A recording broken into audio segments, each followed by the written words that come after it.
all the things that's happened to me in the last 80-some years. I've had a very good life. Many things have happened that I didn't understand or that I thought was a little cruel. But all in all, I've had a good life, and God has been so good to me.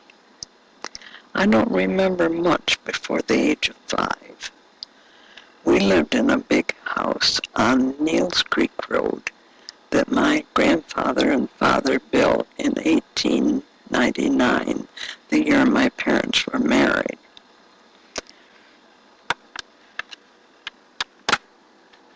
I had a brother, Lyle, and a sister, Fern, and all three of us went to the swamp school. I only went for a little while.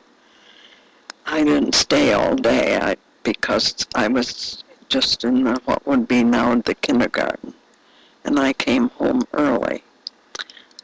I remember one day coming home that I stopped to play. The horses and buggies had made the dirt in the road fine like flour, and I just loved to play in that fine dust alongside the road and pile it up and make little hills and valleys and little roads through it. And that was my fun time. But my mother got worried because I wasn't home when I should be, so she came down to see where I was, and she brought a little switch with her. I remember I didn't like that at all, but I never did it again.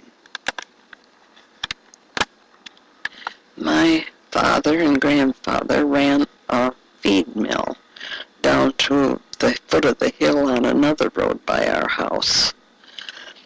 I used to like to go in there and hear the big roar of the wheels turning. They had dammed up Neals Creek, the creek that ran down in back of our house that the road was named after, and made falls that ran over like to run the wheels of the big mill. And I thought it was great fun to go in there and watch the men working and hear that roar. I never got in very far because I was always afraid that I'd fall in one of the big holes where they emptied the feed and get ground up like the feed did. My brother was 13 this time, and he had finished the 8th grade there in the swamp school, and my parents wanted him to go to high school, and there was no way to get there unless you went every day with a horse and buggy. Very few people went beyond the 8th grade in the rural districts. No bus systems like there are today. So they decided they'd have to move to Hornell so that he could have his schooling. I remember we piled all the furniture we had on a big wagon, drawn with horses, of course, and we went to Hornell. On top of the wagon, they had tied a big rocking chair that I loved, and I think back on it now, it must have looked like the hillbillies looked when they went to California. It was an interesting time to me, and I suppose a very trying time to my mother. The first place we lived in Hornell was on North Main Street. I remember that house was different because you went in the back door and that was the kitchen, then you went upstairs and the living room and bedrooms were up there. It was different than any house that I'd ever been in my short life. I went to the Washington School when I lived on North Main Street. I don't remember anything about it. All I know is it must have been like kindergarten is nowadays, and we started to learn to read and do math and so forth. Then we moved to Kansas Avenue. There I went to the Irving School. My grandfather always lived with us, and it was a trying time for all our family because there was not much work. My father would have jobs that lasted a little while, and then he'd be out of work. And I remember it was a very trying time for my mother to try to make ends meet. And It was a hard time for my grandfather, too. He had always been a hard-working man, and to just sit around and do odd jobs was not his way of living. He used to walk in other parts of the city and visit cousins that he had there. That was his one joy, to go and walk and visit people.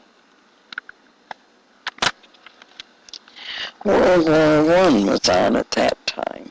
It didn't affect our family personally, but my father had cousins in the war, and we used to wonder about them. One of them never left the States, but the other one was over in Germany, and we used to always listen to the news and wonder if he was all right.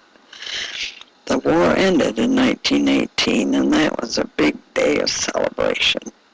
I remember we walked up and down the street and pounded tin pans. I really didn't know much about what it was, why we were doing that, but of course I thought it was fun to pound the tin pan. So we marched up and down the street and did that and celebrated in our own little area. I had other little girls to play with there. We played house a lot of the time, I remember, and wheeled our baby carriages up and down the street and pretended to visit each other like little girls do. I went to the Irving School here, and I stayed there until the beginning of the 4th grade. Then we moved to Florence Street, where we stayed 5 years, and there I made other friends. I remember the school there much better. I had teachers that I thought lots of, especially my 5th grade teacher. I thought she was really something. I don't expect that she was any better teacher than any of the rest, but to me she was really something. I enjoyed her so much, and I remember I gave her my picture. I've thought since, I wonder if she ever cared about it, but she made a big deal of it. When I come back to school after Christmas vacation, she just hugged me and said, she just loved my picture. She was just one of those kind of people that made you feel like you were special. Everybody skated to school there, or everybody, but I think most everybody did. It was something we just did, and we skated nights on the sidewalks, and we had skates that fastened on our shoes with a key, which we wore around our neck, and that was sort of a status symbol. If you had a key around your neck, that meant you had a new pair of skates, and you were you. That was something special. I used to think it must have been a trying time to the teachers, because when we get there, we'd take off our skates and bring them in and line them up outside the room we lived in, went to school in, and we piled the skates along the wall. It must have been a clanging noise for those teachers to put up with. At the time, I didn't even think of it being anything, but that's the way kids are. I had a friend there named Helen Gunther. She was about 2 years younger than I was, but we had lots of fun together. Her parents had much more money than my parents did, but that didn't seem to matter then. He owned a silk mill company, the father did, and so they used to go to the things going on at the country club, which was the elite people's meeting together there in Hornell. And sometimes they'd bring favors home for Helen and I. She had a brother named Henry that was just my age. I remember because he graduated in the same class I did. And he always sort of picked on us like older brothers do, like we were not very important people on the earth. But we had lots of fun together. I remember his parents went to some kind of a ball there at this country club, and there were balloons all over, so he brought a balloon home. They brought a balloon home for each of us, for Helen and I. and one of them had a hole in it. And so they were looking at him and thinking, oh, one's got a hole in it. And Henry, the boy, piped up and he says, well, this one with a hole in it's going to last longer than the other one, so we ought to give that to Dorotha. Even then, at that age, I knew that that was not true. I knew that the balloon would break quicker than the one without a hole, but what could I say? I was not the one making the choice. I've always laughed about that, thinking I wouldn't know enough to know that that balloon would break quicker than the other one. But there were lots of fun things we did there. I knew her through high school, but she wasn't in with the group that I knew very much. But she was always friendly, and we stayed friends through school.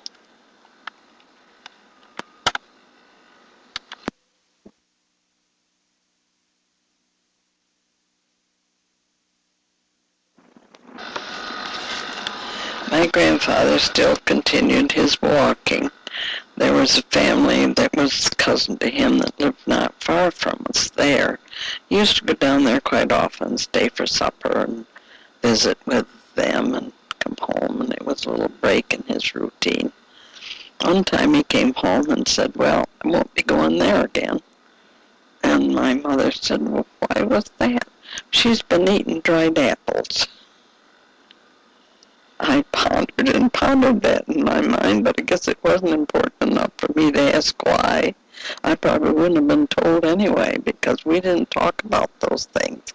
That meant that she was pregnant, in his way of talking. I never did know why. I couldn't ever see it since then. I don't see any connection, but his term for somebody being pregnant was that they ate dried apples. At this time, my father had bought out a livery and delivery system from a man named Page. He bought the horses, and he made new wagons that could deliver the groceries and the dry goods in. It had different sections, and a lower section where you could put kerosene oil, because most everybody bought that to run their start their fires, and some still had kerosene lights, although of course Hornell had electricity. So he ran this delivery system. He also had a livery system where people could rent horses and go for a ride if they wanted to, just for the fun of it, or to go somewhere if they didn't have cars. Most people had cars, but lots of families didn't, and they liked to go visit somewhere. They'd rent a horse.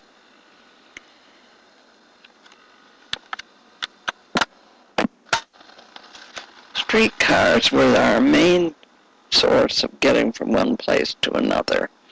I can remember riding on a streetcar several times. We went to Canisteo that way to visit relatives down there, and we went from our house to street in Hornell. If for some reason we had a lot to carry or something, we took a streetcar. It only cost 10 cents, and we'd ride as far as you want to on that 10 cents as far as that particular track went. These were happy times. I remember thinking back, as I think back now, these were all happy times. Of course, I was always happy, because my mother saw to it that I had good times and didn't have anything to worry about.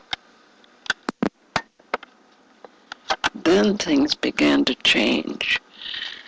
The stores bought trucks for their delivery, so they no longer needed my father, and one by one the different stores would buy a truck so he wouldn't have their work. And it got so there was nothing left but the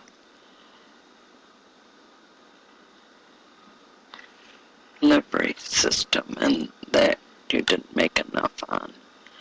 It was a sad time, because he had a lot of work. There was Tuttle and Rockwell, Babcock and Davidson. They were the two big dry goods stores. There was no store that carried everything like the malls do now. Woolworths 5 and 10 was the closest to that. You could get a variety of things there. But the main ones that you bought your clothes or cloth from were those two stores. I was ready then. We had moved to Oak Street then, and I was ready for the 7th grade. I remember that area of the town was where the wealthy people lived that went to the Columbian school. They were always very friendly and nice to me, but I still kept with the friends in the branch school. I didn't live too far from some of them, and I still kept friends with them. I graduated from the Columbian school and was ready to start high school. But this time, Lyle and Fern had both graduated from high school, and we moved back to Haskinville area and lived on the Neels Creek Road in our old house where I had lived when I was born. My father worked for the road. They were building the Schwarzenbach Highway then, the one that goes from Hornell to Whalen. And he worked on that quite a lot of time. He brought horses with him, and there they needed horses to pull places where now they have the big trucks. But then he worked there with his horses for a time. I really don't know how long. And he had other jobs around. We had cows, so we had our milk. We had a garden so we could can our food. And we had chickens, so we had eggs, and we got along all right. I don't remember that it was a hard time there, just different. Lyle got a job working for a newspaper there in Hornell. It was a branch of the Elmira Advertiser in the Hornell area, and he was the reporter for that paper. Fern got a job in the First National Bank after she graduated from high school, so that was nice for her. She had new friends there, and she enjoyed her work there a lot. She was always good in math. I never was, but she was. So working in the bank was right down her alley. Now it was time for me to go to high school. And we tried to figure out a way that I could go. There was a cousin that lived there, another one of my father's cousins. And she had small children, so she said I could come there and work for my board. I remember I washed dishes and folded clothes and dusted and did odd jobs that I needed doing. And I stayed there until October, and then they moved to Canisteo. So I had to find some other place to live.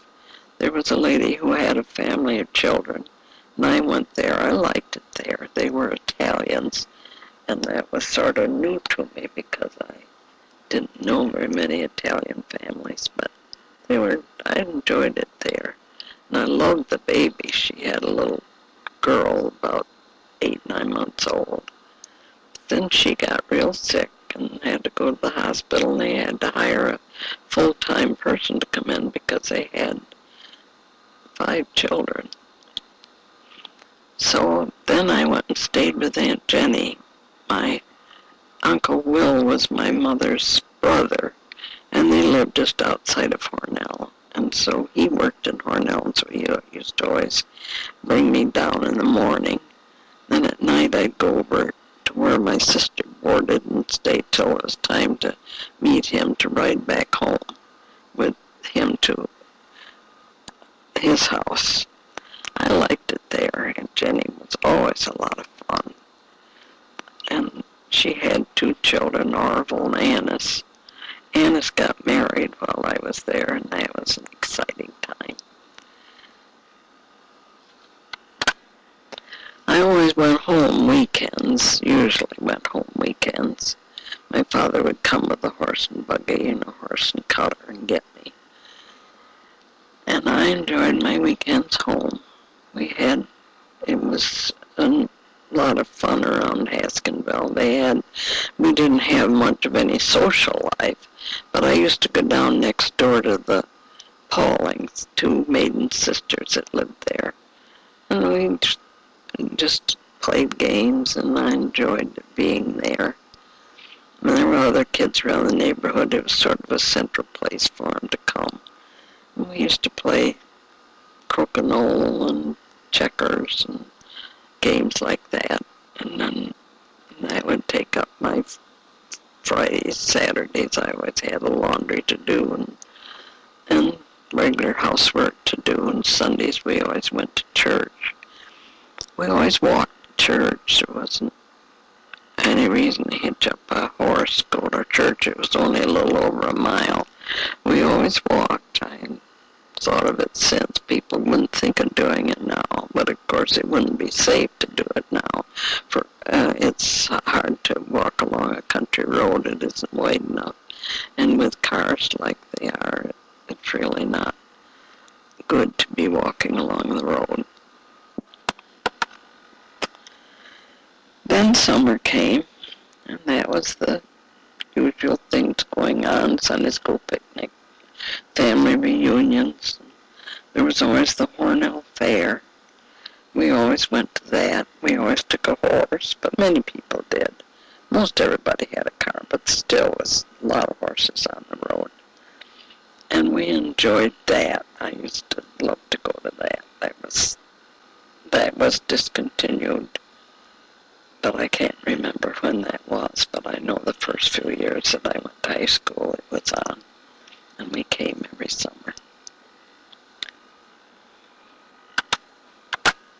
In the fall, when I came to go back to school, my sister had rented a room in a house, and we cooked our own meals.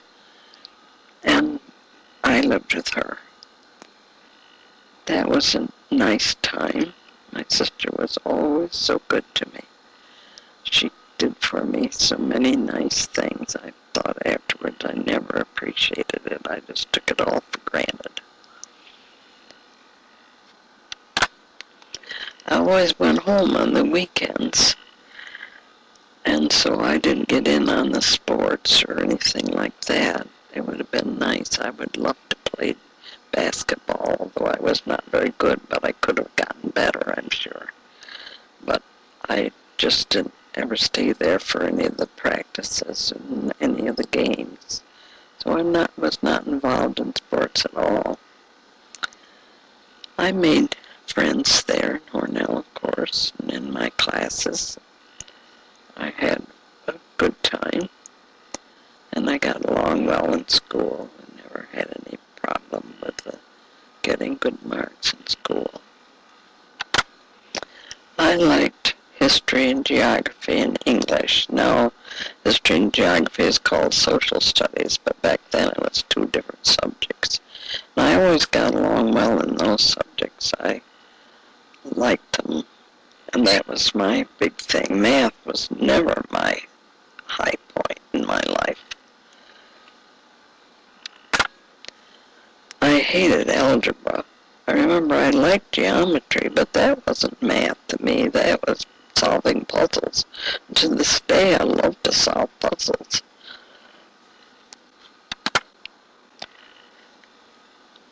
The next year, we moved to another place. We couldn't do our own cooking there.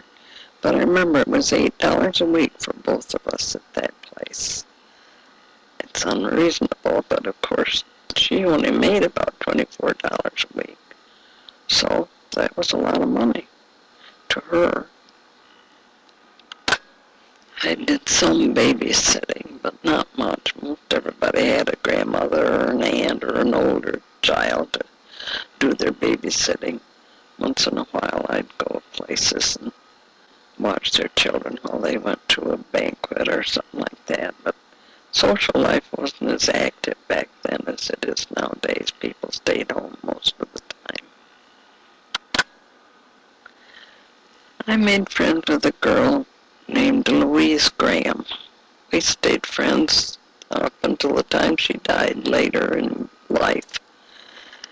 But we were good friends back then. She was the oldest of a big family, so she had lots of work to do. I used to go over in the evening and wipe dishes or help her with whatever work she had to do so she could have more time to do what we wanted to do. And I did that a lot. We enjoyed each other, and it was a fun time for us. Fern and I enjoyed each other. If ever in the winter, sometimes the roads would be so bad that I wouldn't go home for the weekend. And I would go to the First Baptist Church with her. And there was always things there to do in the evening during the week. They had social clubs that they went to, and they made favors for the banquets that were coming up, and they did fun things, and I was always invited to do those things. Uncle Harry, my mother's brother, another brother, lived there in Hornell. His wife had died, and so he was all alone, and he used to like to go to the movies, but he didn't like to go alone, so he would take Fern and I to them.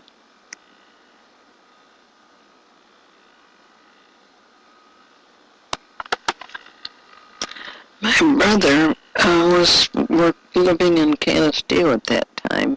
He was engaged to a girl named Frances Van Sciver, and they got married that time. During that time, they didn't have a wedding. They just went to the minister with their attendants and got married. And they lived in Canisteo. Once in a while, weekends that I didn't go home, we'd go down there for the weekend. Very rarely, but I remember that we did, and we enjoyed that.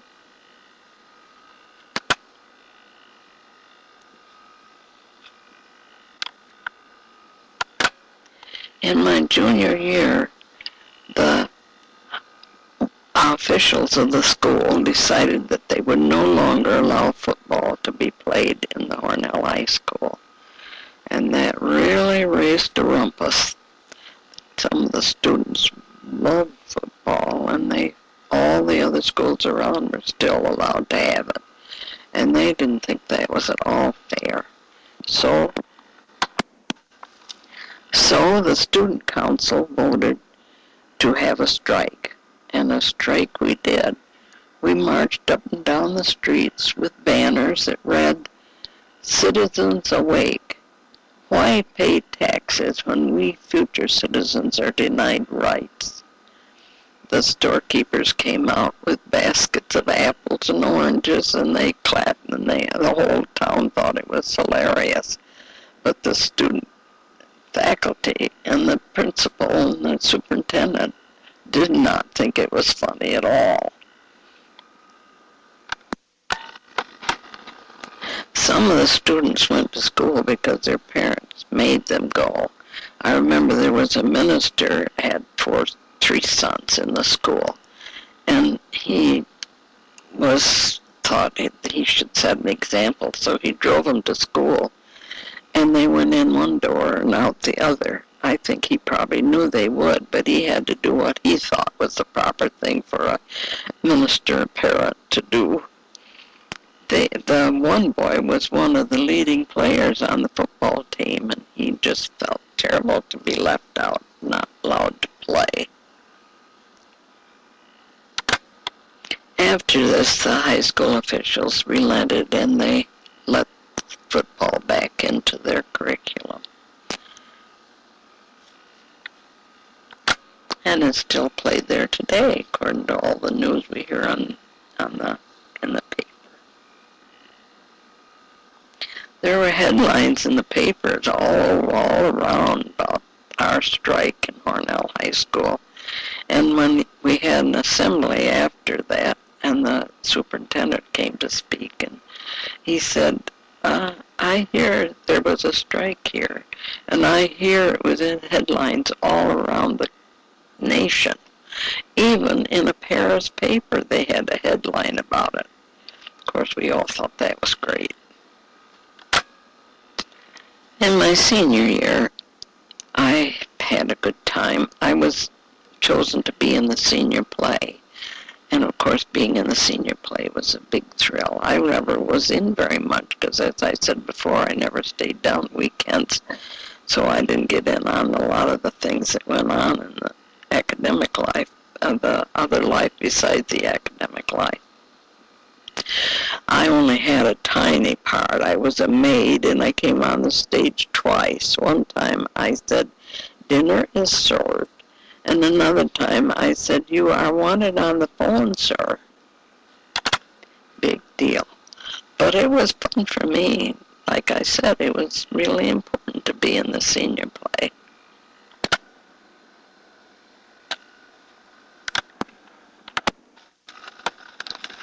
In Haskinville, there was an organization called the YPB. That was a young people's branch of the WCTU. And they met once a month, and the whole neighborhood came to those meetings. We always looked forward to them. That was the big social life of the whole area, except for church. So in this program, there'd be somebody planning it, and somebody would have a reading or somebody else a song, and there'd be a lesson on temperance, and we enjoyed going. And then the rest of the evening was spent in games. We met very many times down to the Pauling house. They were always so willing to have everything there for the young people. They didn't have very many in their own family. Their brother was married and had small children, but there was nobody else in their family that was young. During my senior year, I applied at the teacher's training class in Bath. I always had thought I wanted to be a teacher, and that was a way to do it. You could go there and teach for 3 years. Then you had to go on farther to school. So I applied and was accepted.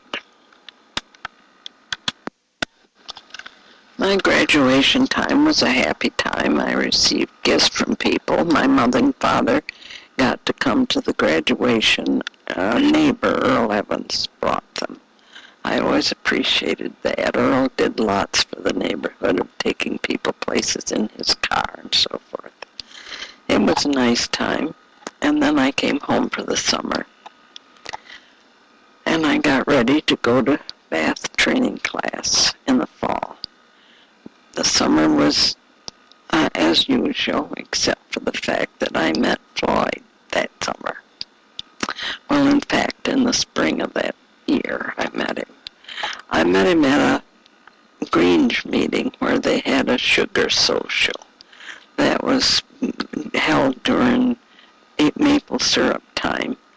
And you bought a small dish of maple syrup and stirred it until it became sugar.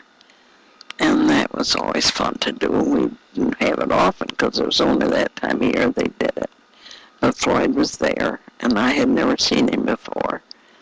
And he took me home. That was the first of many times together with him. During the summer, we went to the usual things that are in the summer, family reunions. I went, of course, to his family reunion and met all his cousins and cousins and cousins. They were a big family. And we went to our family reunion. And we went to the Bath Fair, but that was later. It was in September that they had that, and I was already in training class. And we did the usual things that you do in the summer together. Then in the fall, I started school in Bath. I worked for my board the first part of the year, and then I don't remember what happened, but she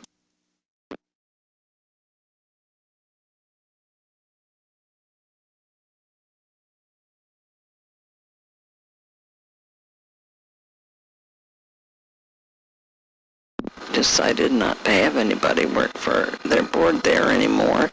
So my sister found a place where I could stay. She was still the one that always helped me out. And there were two other girls that lived in this house, and they had a double room and I had a single room, and we had fun together in the evening. We did a lot of fun things there. The schoolwork was very demanding there. They had to crowd a whole lot in that 1 year that we went there to learn how to teach and so forth. And it was interesting, but lots of homework and lots of hard work. I didn't go home every weekend, but some of the times I did. I had to once in a while because there was no way to do my laundry there. So I had to go home once in a while and take my suitcase and get my laundry caught up. I used to take a bus as far as the end of the Neels Creek Road from Bath up there, and then I'd walk up the road to my house, which was 6 miles. I didn't remember thinking that it was any big hardship. I would now, but I didn't then. Sometimes somebody would come along that I knew that would give me a ride, but not often.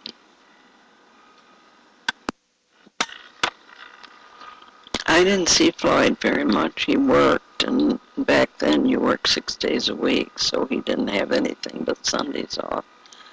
And as I said, I came home lots of times on then, and he didn't have a car. He stayed with his brother and his wife there and in Bath and worked at a place there.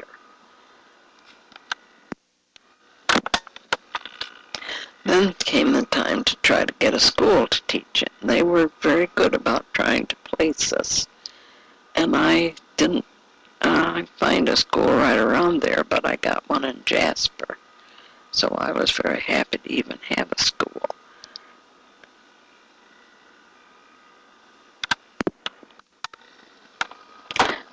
I got $23 a week, and I thought that was good, although some places got 25, but I was glad to get 23 because there were more teachers and there were schools.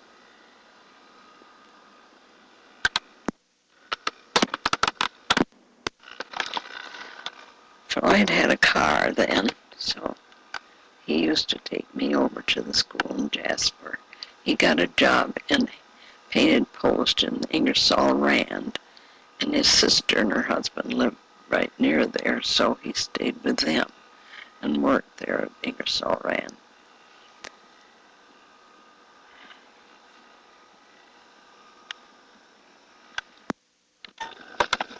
I stayed with a couple named Harold and Esther Dennis. They became good friends. I kept friendly with them for years afterward. They were very nice, and I enjoyed staying there.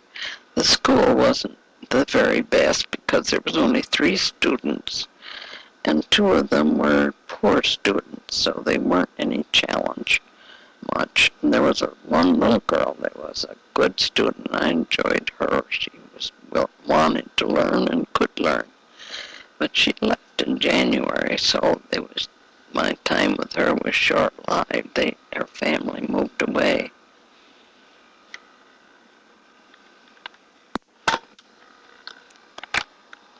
This was in 1929. I graduated from high school in 1928 and from teacher's training in 1929. And in the fall, there at Dennis's, we used to listen to the radio a lot because there was so much talk about the stock market going up and down.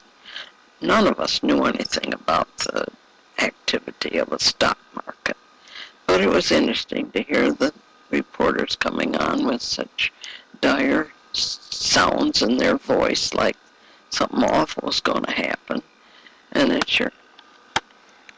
did. In October of that year was the big stock market crash that began the beginning of the Great Depression that we've heard about for years and years now. It really didn't affect us too much. He was a farmer and he had cows, and they raised their garden stuff, and I paid board, of course, to stay there, but they didn't seem much affected by it. They didn't go any. We stayed home there, and I'd go home weekends whenever Floyd would come and get me. And the rest of the time I'd stay there, and we visited in the evening. Once in a while we played games. And the stock market crash is all we heard about. Big corporations went broke. People who had invested in the stock market with a lot of money lost everything. It was a bad time for those people, but it didn't affect us much. Floyd lost his job at Painted Post, and he came home and planted potatoes in the spring. But during the winter, he just did odd jobs.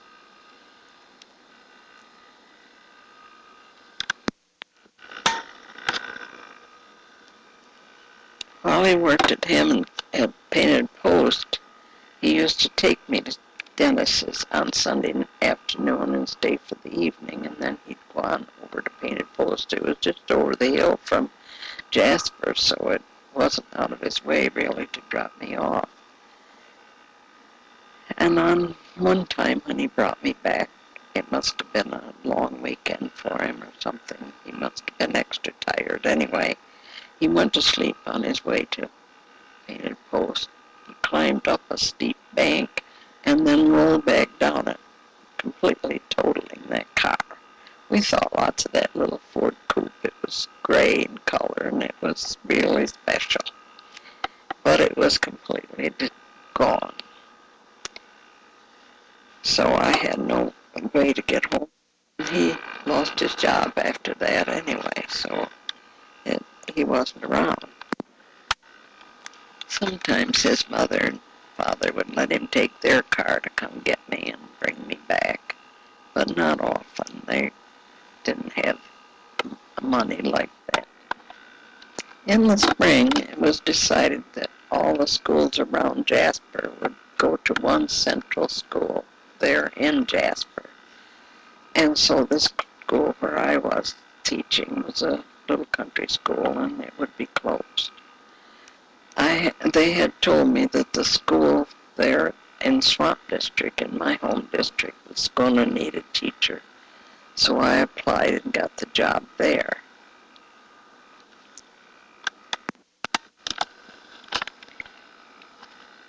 We had our usual busy summer, going to picnics and reunions and so forth. Floyd was busy working because he'd put in these potatoes, and he worked other odd hours for other farmers, so that he was busy all the time. We were talking of marriage all this time, and one day my mother said, "Did he ask you to marry him?" I thought about it, and I thought, well, no, he never did. So I told him when I saw him next time, I said, "We talked marriage all the while, and you've never even asked me to marry you." So he did it very properly then. I laughed about it because it was so comical to think he had to really propose that way. Swamp School had 16 students at that time. There was one in the first grade, and some in the third grade, some in the fifth grade, some in the seventh grade, and some in the eighth. So we had a busy schedule there, but we got along fine. I remember our Christmas program was really nice. People complimented on us because the kids learned their parts good, did a good job. We talked of marriage all summer and decided to be married that fall. No one back then had church weddings. We were to be married at home for in a nice shop for my wedding dress. White was not the in thing then. I got a Nile green ankle-length dress. Fern's was rose-colored. And we stood in front of the two windows in our living room. I carried pink and white mums, and Fern had a similar bouquet. Glenn, Alderman Floyd's brother, was best man.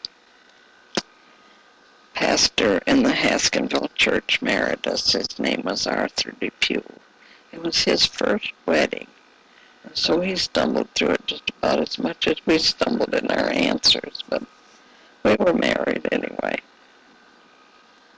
Afterwards, we had a dinner with a cake and roast chicken and the usual things that people had for a big meal like that. Just his family and my family were all was there, except Uncle Harry came up to it. He was always closer to our family than any of the other brothers of my mother's family